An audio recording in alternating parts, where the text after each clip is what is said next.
क्या Eren Yeager एक villain है?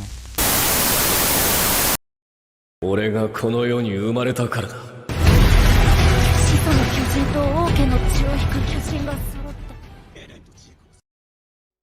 た。 थंबनेल में मैंने ये लिख तो दिया है, लेकिन अगर तुम ये वीडियो पर क्लिक कर चुके हो तो वीडियो को पूरा ही देखना, क्योंकि अगर तुम्हें इन्फॉर्मेशन लेनी ही है तो पूरी लो, आधी इन्फॉर्मेशन बहुत खतरनाक हो सकती है। You know what, attack on Titan का latest episode is the best plot twist episode ever in anime history. इस एपिसोड से हमें काफी कुछ सीखने को मिला, जैसे कि एक वॉर में कोई भी सही या गलत नहीं होता है, सभी को यही लगता है कि वही सही है और उसका जो भी सामने दुश्मन या राइवल है वो गलत है। इस एपिसोड में हमने देखा कि ग्रीशा ने जो कुछ भी किया उसने वो अपनी मर्जी से नहीं किया, एरन ने उसे कन्विंस किया ये सब खून खराबा करने को। It's insane how it wasn't Grisha setting up Eren, it was Eren setting up Grisha to set up Eren. हमें पता है कि पहले एओटी की स्टोरी कितनी ज्यादा बेसिक थी, सबको लगता था कि दीवार के अंदर दुनिया के सारे लोग रहते हैं और दीवार के बाहर बस शैतान ही शैतान है, बस यही थी स्टोरी। लेकिन now we have realised that the story is beyond our imagination and thinking. कई लोगों का तो इस स्टोरी को समझने में ही सर फट चुका है। एक बहुत ही बड़ा मैसेज हमें इस सीरीज से मिलता है कि हर बार चीजें सिर्फ सही या गलत नहीं होता है। So do you think that Eren is really a bad guy? Is he really a villain? नहीं, बिल्कुल नहीं। एरन ने पहले भी कहा था कि उसके लिए बुरे लोग वो है जो कि एल्डिया को तबाह करना चाहते हैं, और वैसे ही पूरी दुनिया के लिए एल्डिया बुरी है, कोई भी यहाँ पर गलत या सही नहीं है। एरन एक मारो या मर जाओ की सिचुएशन में है, अगर एरन यहाँ पर कुछ नहीं करता है तो पूरा एल्डिया तबाह हो जाएगा। जीक और काफी सारे एनिमी वॉचर्स भी सोच रहे थे कि ये सब ग्रीशा ने किया है, एरन तो भाई ब्रेन वॉश हुआ है by his father, but in reality ये सब कुछ एरन ने ही किया है। Eren is really obsessed with freedom. इस लेटेस्ट एपिसोड में जब इस रॉयल ब्लड जिसके पास फाउंडिंग टाइटन भी है, उसने ये कहा था कि हमें कुछ नहीं करना चाहिए, हमें हमारे पुराने कर्मों की सजा मिल रही है, तो भलाई इसी में होगी कि हम कुछ ना करें और चुपचाप जो हो रहा है वो होने दे। अगर ऐसे ही सब कुछ चलता रहा तो सिर्फ पूरी दुनिया से एल्डियंस ही खत्म होंगे और कोई नहीं होगा। यही बात सुनकर एरन वॉज रियली फक्ड अप। エルディア人だけで済むんです。 उसका एक्सप्रेशन देखकर ही तुम बता सकते हो कि वो एल्डियंस को मरता हुआ नहीं देखना चाहता, वो सिर्फ एल्डियंस को बचाना चाहता है, बाकी दुनिया जाए मात।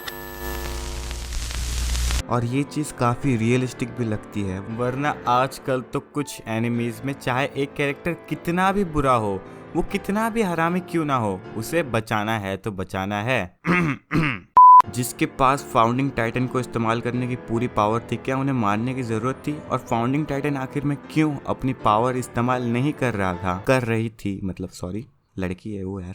So what can she do? She can do nothing. वो क्या कर सकती है तुम्हें बताओ मुझे। फाउंडिंग टाइटन की पावर भी काफी ज्यादा लिमिटेड है, वो सिर्फ अपनी पावर से एल्डियंस के साथ ही कुछ न कुछ कर सकती है। और सबसे बड़ी चीज जो वो कर सकती है वो है रंबलिंग, मतलब कि मिलियंस ऑफ कोलोसल टाइटन का इस्तेमाल कर जो भी बाकी के लोग हैं, बाकी की कंट्रीज है, उनको डराना। बट अगर वो कोलोसल टाइटन्स का इस्तेमाल कर बाकी के लोगों को डराते हैं तो वो तो इस चीज को और ज्यादा अच्छी तरीके से प्रूव कर रहे हैं कि वो लोग बुरे हैं, वो लोग विलन हैं। तुम ही सोचो, अगर तुम्हें कोई डरा रहा है तो तुम तो उसी को बुरा इंसान मानोगे। And what else she can do? वो एल्डिया के लोगों को टाइटन बना सकती है और टाइटन्स लोगों को खाते हैं। अगर वो ऐसा करती है फिर भी कुछ फर्क नहीं पड़ने वाला, बाकी के कंट्रीज की नजर में अभी भी एल्डिया एक बुरा ही देश रहेगा। देश बोल रहा हूँ, क्या है वो? तुम जानते हो इस लड़की का माइंडसेट कैसा है? हाँ, इसका नाम फ्रीडा है, मैं भूला नहीं हूँ, मैं बहुत तेज हूँ। तो फ्रीडा का मानना ये है कि हमारे पूर्वजों ने, यानी कि हमारे जो भी दादा परदादा थे, उन्होंने काफी ज्यादा जुल्म किया है, उन्होंने काफी लोगों को मारा है और इनके दादा परदादा सभी एल्डियंस ही थे। तो फ्रीडा का यही मानना है कि ये हमारे दादा परदादा ने जो भी बुरे कांड किए थे उसी की सजा मिल रही है हमें,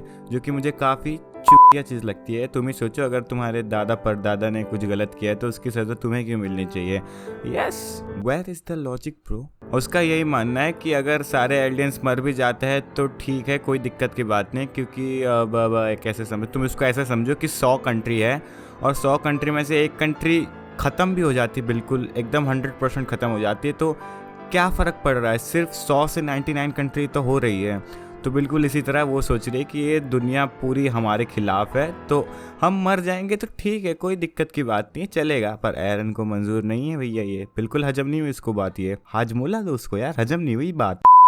और अगर जीक का प्लान भी फॉलो किया जाए तो इस चीज़ की क्या गारंटी है कि जब एलियंस की रिप्रोड्यूस करने की एबिलिटी ले ली जाएगी तो बाकी के कंट्री वाले उन पर अटैक ना करे। अभी तक तो सिर्फ हमने मार्ली को देखा है, लेकिन हमें ये नहीं भूलना चाहिए कि पूरी दुनिया एलियंस के खिलाफ है और ये एक वॉर है।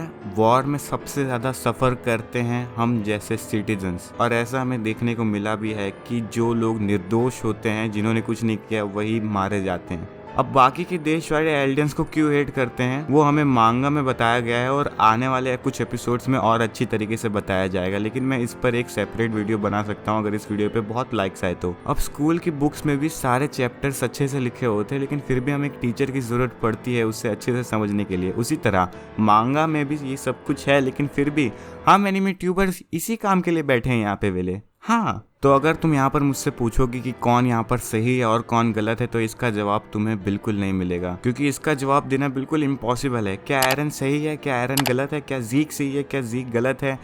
नहीं, कोई आंसर नहीं है। इस चीज़ की एंडलेस डिबेट हो सकती है और इस एंडलेस डिबेट में भी कोई सॉल्यूशन नहीं निकलने वाला है। और तुम्हें सोचो कि डिबेट में इसका सॉल्यूशन नहीं निकल पा रहा है तो एओटी वर्ल्ड में कैसे निकलेगा कि क्या चीज़ करना सही है और क्या गलत है। तुम इस चीज़ को कुछ इस तरीके से समझो कि तुम्हारे सामने एक बिल्ली है और एक चूहा है। वो बिल्ली उस चूहे को खाने वाली है, तो अगर तुम उस चूहे को बचाओगे तो बिल्ली भूख से मर जाएगी, और अगर तुम उस चूहे को नहीं बचाओगे तो वो चूहा मर जाएगा। मतलब तुम देख सकते हो कि यहाँ पर जान जानी ही जानी है। बिल्कुल इसी तरह एओटी की स्टोरी भी अभी ऐसी ही चल रही है। उसे कुछ इसी तरीके से लिखा गया है कि हम सबका दिमाग फट जाए, हम सोचने पर मजबूर हो जाए कि क्या आखिर में सही है, क्या गलत है। अगर एरन यहाँ पर कुछ नहीं करता है तो उसके सारे साथी और दोस्त मारे जाएंगे, जो कि बाकी देश के लिए सही है लेकिन वो एरन के लिए गलत है। और अगर एरन कुछ करता है, वो बाकी के लोगों को मारता है, तो वो अपने दोस्त को तो बचा लेगा लेकिन बाकी के लोग मारे जाएंगे। So you can see there is nothing right और wrong and this is